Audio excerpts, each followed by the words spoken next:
நாட்டில் நிலவும் சீரற்ற வானிலை காரணமாக தெதுர்வோயா, லுணுகம்பெஹர மற்றும் ராஜங்கனை ஆகிய நீர்த்தேக்கங்களின் வான்கதவுகள் இன்று முதல் திறக்க நடவடிக்கை எடுத்துள்ளதாக நீர்ப்பாசன திணைக்களம் தெரிவித்துள்ளது.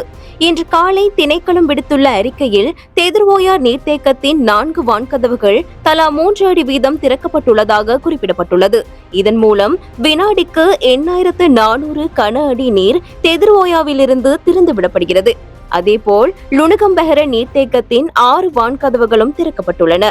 இதில் 2 கதவுகள் தலா 4 அடி வீதமும் ஏனைய 4 கதவுகள் தலா 8 அடி வீதமும் திறக்கப்பட்டுள்ளன. இதனூடாக வினாடிக்கு 2915 கன அடி நீர் வெளியேற்றப்படுவதால் கிரிந்துவோயாவை பயன்படுத்துவோர் அவதானத்துடன் இருக்குமாறு நீர்ப்பாசன திணைக்களம் அறிவுறுத்தியுள்ளது. இதேவேளை ராஜங்கனை நீர்த்தேக்கத்தின் 6 வான்கதவுகளும் திறக்கப்பட்டுள்ளன. அவற்றில் 4 கதவுகள் தலா 2 அடி வீதமும் ஏனைய 2 கதவுகள் தலா 3 அடி வீதமும் திறக்கப்பட்டுள்ளன. இதன் மூலம் வினாடிக்கு 4542 கன அடி நீர் வெளியேற்றப்படுவதாக நீர்ப்பாசன திணைக்களம் மேலும் தெரிவித்துள்ளது. உறுதிப்படுத்தப்பட்ட உண்மை செய்திகளை உடனுக்குடன் தெரிந்து கொள்ள ஆயுள் மீடியாவை ஃபாலோ செய்யுங்கள்.